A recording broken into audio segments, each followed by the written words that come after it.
Hello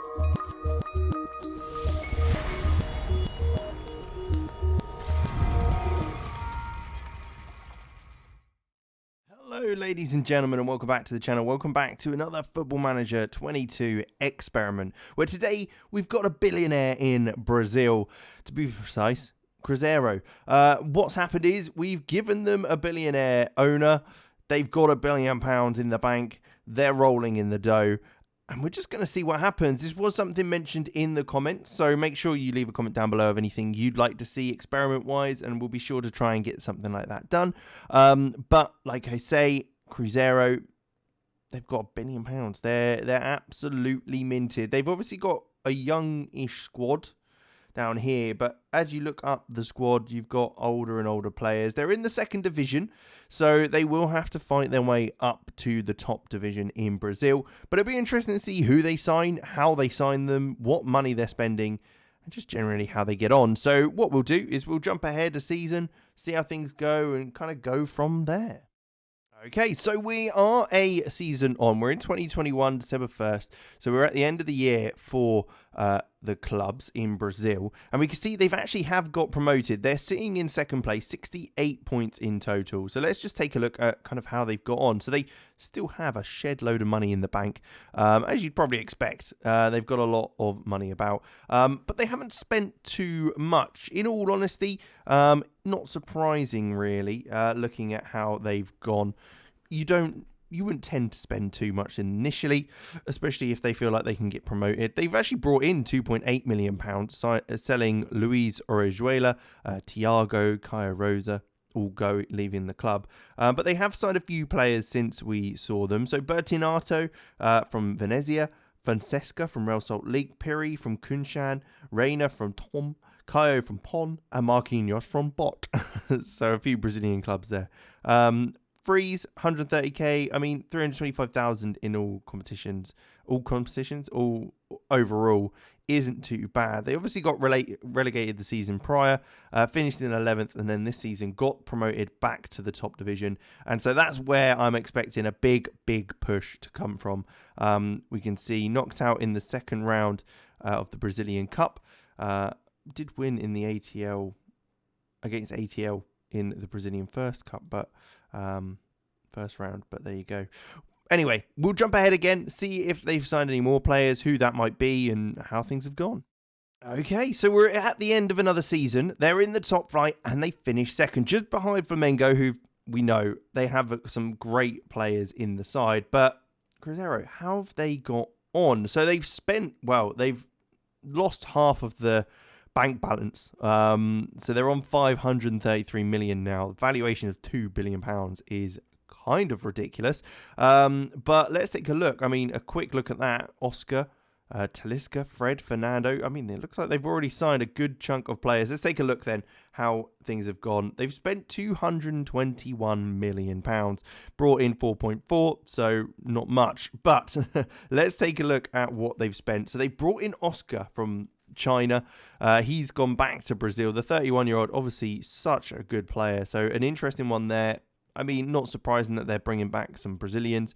Nicolas Gonzalez has come back from Fiorentina, so he's now back in South America, 24 years old. Again, fantastic player. Pedrino from Shakhtar, another one who's come back to Brazil, 24 years old. Again, another young player to bring in. Samuel Lino, also coming back from Portugal.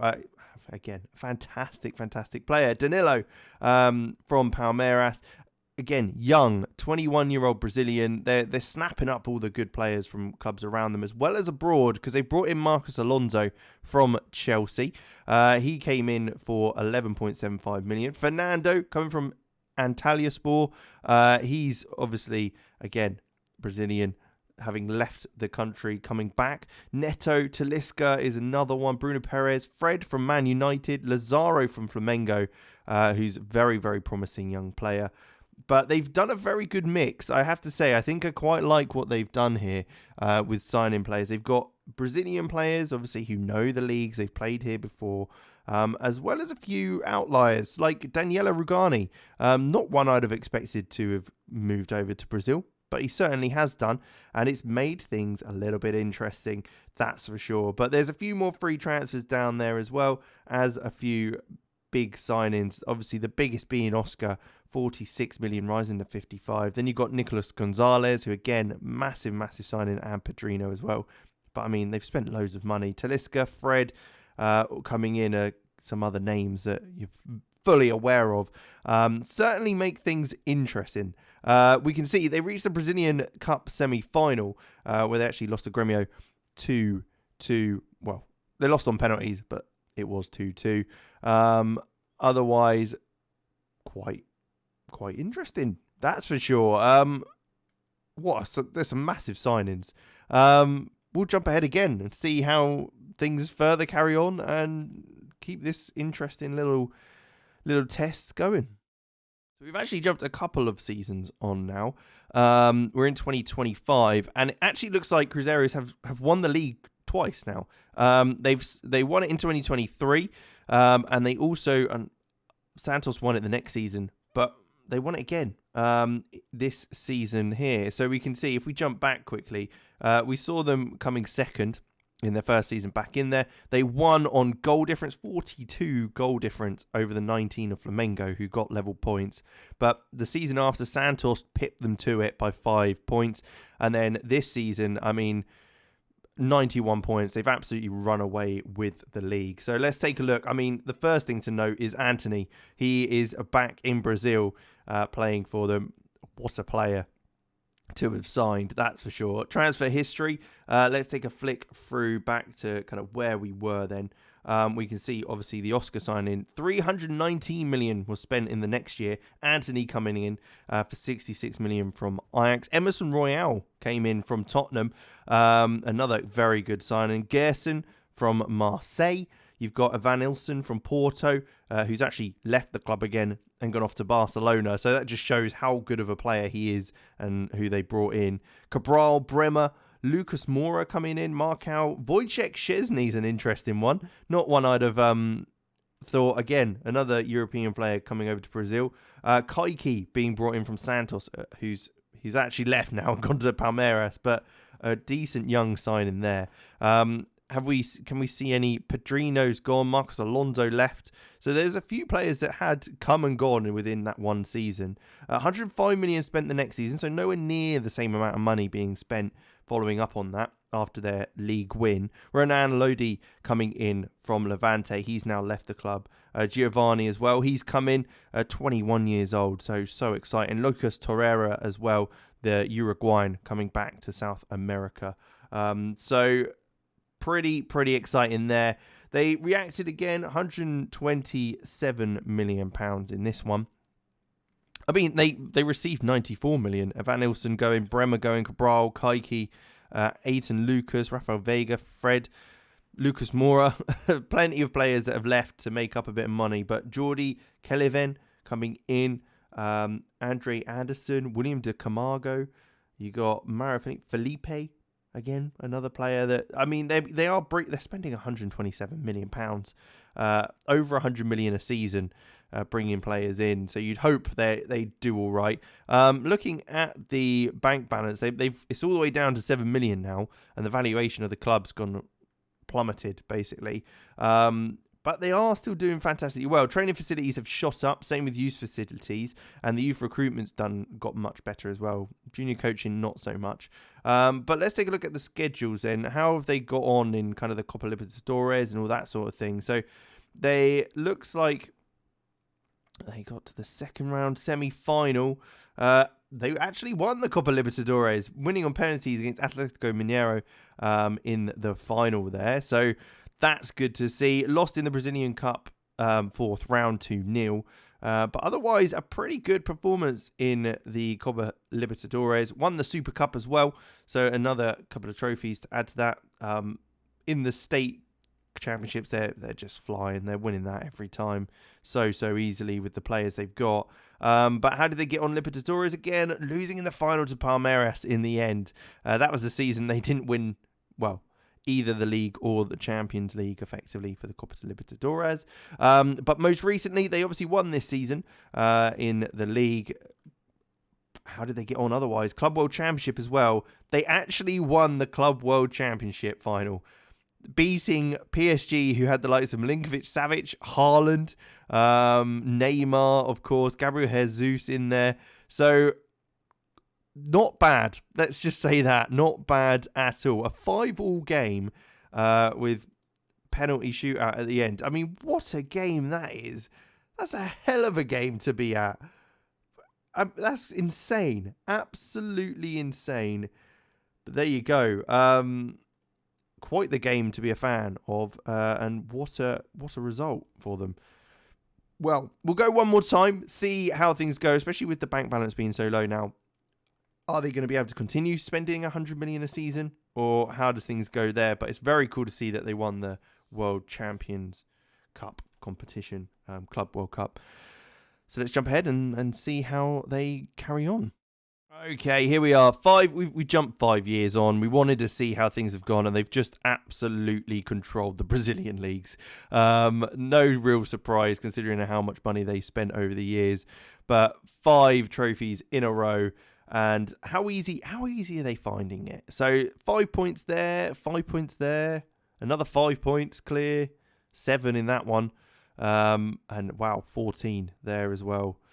So yeah, it's not as easy as maybe they'd hoped, but still they're walking to the trophies, that's for sure. They're not having too many issues there. Looking at the transfer history then, this is the bit where we want to have a little nose at and see what's gone on. They brought in Morata from Benfica, Darwin Núñez on a free, 31 years old now, but still looking very, very good player from Man United. Breno and Gigovic as well. Armin Gigovic coming in, Sweden. He's come in, but again, 51 million, nowhere near the amount they were spending. They've also brought in 22 million.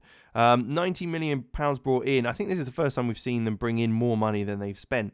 Everton being brought in from Benfica, and Eduardo Camavinga coming in from Real Madrid for free. He played a good few seasons here before leaving for PSG. Fusato as well being brought in there. We can see Kobel brought in for 30 million, 53 million pounds brought in. With the likes of Szczesny going, Everton, Lucas Torreira all leaving the club. Then 2029, 22 million pounds spent. So they've reduced a lot of what they've spent.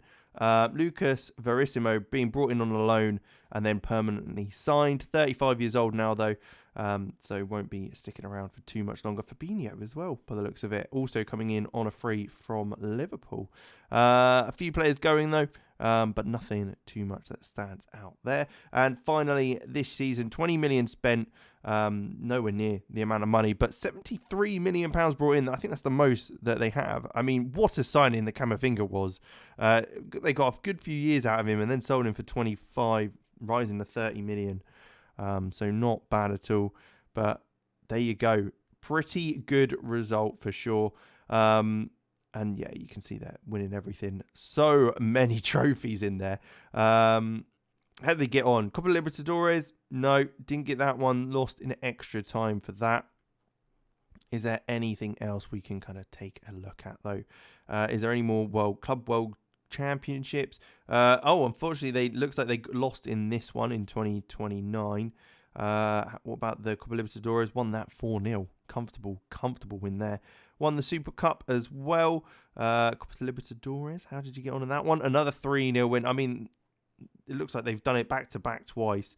Have they done it another time? No, not quite. They did win in the Brazilian Cup, though, beating Corinthians. So a little bit of a win there, which I don't think we've seen them win that one.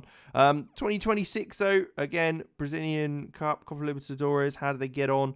Lost in the final to Flamengo in that one, and again, lost in the semi-final to Grêmio in the Brazilian Cup. So they've done pretty well, as you'd probably expect. Training facilities have shot up, youth facilities shot up, youth equipment shot up, all very good. Junior coaching's improved as well since we last saw.